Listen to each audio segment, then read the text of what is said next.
Assalamualaikum warahmatullahi wabarakatuh. Bertemu lagi dengan Ibu Mia di pelajaran fisika. Kita lanjutkan lagi belajar fisikanya di bab yang kedua, subbab yang kedua, yaitu tentang gelombang stasioner. Gelombang stasioner.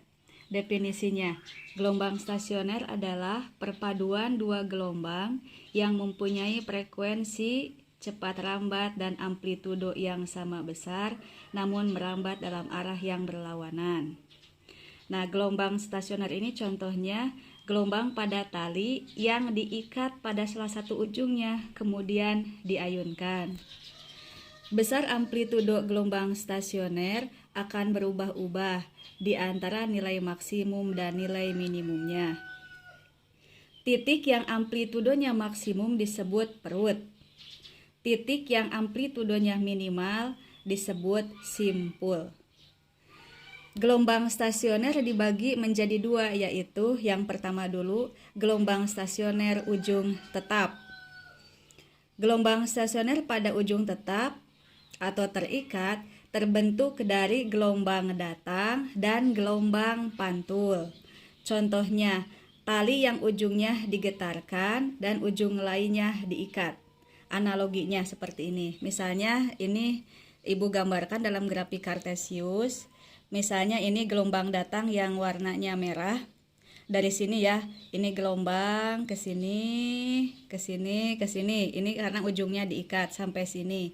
Kemudian nanti muncul gelombang pantul yang hijau ini. Awalnya dari sini. Nah, ke sini, kemudian sampai di titik awal yang tadi di sumber gelombangnya. Nah, jadi yang merah gelombang datang, yang hijau gelombang pantul. Kemudian ini ada S1, S2, S3, S4, S5, S6 itu adalah simpul. Jadi simpul itu titik gelombang yang berada pada sumbu X. Jadi ini simpul 1, simpul 2, simpul 3, simpul 4, simpul 5, simpul 6. Kalau P ini disebutnya perut ya. Misal ini P1, P2 dan seterusnya. Ini ujungnya terikat. Nah, kita lanjut ke persamaan gelombangnya. Yang A dulu. Simpangan untuk gelombang datang. Rumusnya Y1. Jadi 1 itu lambang untuk gelombang datang. Sama dengan A ya, amplitudo sin omega T min Kx. Jadi ini merambatnya ke kanan gelombang datang itu. Kemudian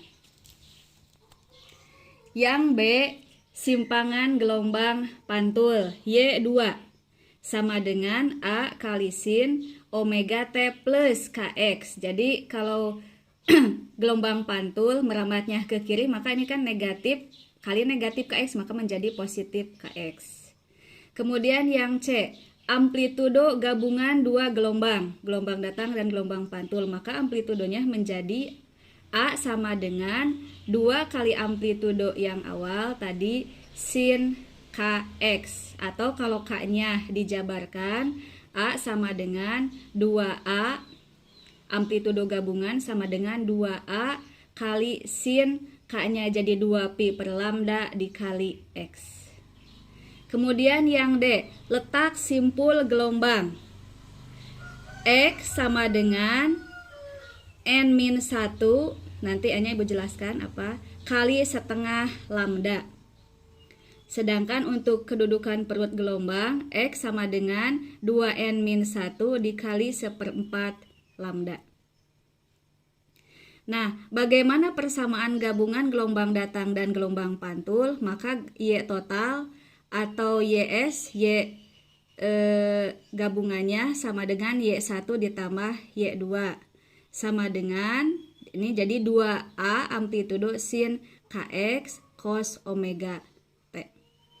Di mana Y1 simpangan gelombang datang satuannya meter, Y2 simpangan gelombang pantul satuannya meter, dan untuk omega ini bisa 2pi kali F kali frekuensi atau 2pi dibagi periode. Untuk K itu adalah konstanta gelombang, rumusnya 2pi per lambda. Kemudian X, letak simpul atau letak perut satuannya meter, itu diambilnya dari titik O. kemudian lambdanya adalah panjang gelombang, satuannya meter, kemudian N itu adalah orde perut atau simpul. Jadi misalnya N-nya bisa ke 1, ke 2, ke 3 kalau di soal itu. Kemudian Ibu lanjutkan. Yang kedua, gelombang stasioner pada ujungnya bebas. Jadi gelombang stasioner ujung bebas terdiri dari gelombang datang juga gelombang pantul. Contohnya, gelombang tali di mana ujung yang satu digetarkan, ujung yang lain dibiarkan bebas bergetar, naik turun, mengikuti gelombang datang dan tidak terjadi pembalikan fase. Persamaan gelombang stasioner ujung bebas yaitu A gelombang datangnya Y1 sama dengan A sin omega T min Kx. Kemudian gelombang pantulnya Y2 sama dengan A kali sin omega T plus K. Nah, X-nya menjadi L plus X. Jadi panjang talinya menjadi diperhitungkan. Kemudian yang C, perpaduan gelombang datang dan gelombang pantul. Y total sama dengan Y1 ditambah Y2, maka Y totalnya sama dengan 2A cos Kx kali sin omega T. Kemudian selanjutnya, amplitudo gelombangnya A sama dengan 2A cos Kx atau A sama dengan 2A cos K-nya 2pi per lambda dikali X. Letak simpulnya X sama dengan 2N min 1 kali 1/4 lambda. Untuk letak perutnya X sama dengan N min 1 kali setengah lambda. Nah, biasanya untuk memahami rumus itu kita menggunakan contoh soal. Diketahui sebuah gelombang tali sepanjang sumbu X positif dengan persamaan gelombang Y sama dengan 5 sin, ini gelombang datang ya maksudnya, 5 sin 2 pi T min 4 Vx dengan X dan Y dalam meter dan T dalam sekon. Jika gelombang tersebut memantul kembali dengan ujung tetap, tentukanlah. Dengan ujung tetap tentukanlah atau terikat tentukanlah A. Persamaan gelombang stasionernya atau YS. Yang B.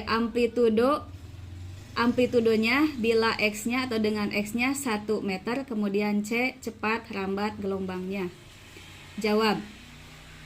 Diketahui Y sama dengan 5 sin 2 pi T min 4 pi X. Y sama dengan, boleh langsung disandingkan di bawahnya rumusnya, Y sama dengan A sin omega T min Kx. Jadi omeganya 2pi, K-nya 4pi. A-nya 5 meter, omeganya 2pi, K-nya 4pi. Jawab, yang A dulu, YS sama dengan, rumusnya tulis 2A sin Kx cos omega T. Sama dengan 2 A-nya kan tadi 5, jadi 2 kali 5 sin K-nya 4pi kali X kali cos omeganya 2pi kali T. Jadi sama dengan 2 kali 5 10 sin 4pi X cos 2pi T. Jadi ini adalah persamaan gelombang stasionernya. Kemudian yang B ditanya amplitudonya jika X-nya 1 meter. A sama dengan, tulis dulu rumusnya, A sama dengan 2A sin Kx. 2 kali 5 sin K-nya 4pi kali X-nya 1, tulis 1. Jadi 2 kali 5 10 sin 4pi. Kita tahu pi-nya 180 derajat, maka 10 sin 720 derajat. Sin 720 derajat itu sama dengan sin 0 derajat. Jadi 10 kali 0. Sin 0 derajat itu atau sin 720 derajat itu 0, maka 10 kali 0. Jadi amplitudonya adalah 0 meter ketika X-nya sama dengan 1. Kemudian yang C. Cepat rambatnya bagaimana menghitungnya? Kita tahu bahwa harus menghitung dulu F-nya. Omega sama dengan 2pi. 2pi F, omeganya 2pi. 2pi F, rumusnya 2pi F sama dengan 2pi. Jadi coret saja 2pi-nya sama ini. Jadi tinggal F sama dengan 1 Hz. Kemudian K-nya sama dengan 4pi. K itu rumusnya 2pi per lambda. Jadi 2pi per lambda sama dengan 4pi. Pi-nya coret 1 ya, saling membagi. Jadi 2 per pi sama dengan 4. 2 per pi sama dengan 4. Jadi 2 per lambda sama dengan 4. Jadi 2 per lambda sama dengan 4. Atau kalau misalnya ini langsung ke sini, 4 pi sama dengan 2, jadi pi sama dengan 2 per 4, jadi 0,5 meter. Atau setengah sama dengan 0,5 meter. Kemudian, maka pi-nya bisa dihitung. Pi sama dengan lambda dikali F. Lambdanya 0,5, kemudian kali F-nya 1. Jadi, pi-nya atau kecepatan lambatnya 0,5 meter per sekon. Maaf, ini harusnya lambda bukan pi ya. Ini lambda, ini lambda. Jadi lambdanya setengah meter. Jadi ini setengah dikali F-nya yang ini 1. Jadi 0,5 kali 1, 0,5 meter per sekon. Ya, sekian dulu penjelasan dari Ibu. Assalamualaikum warahmatullahi wabarakatuh.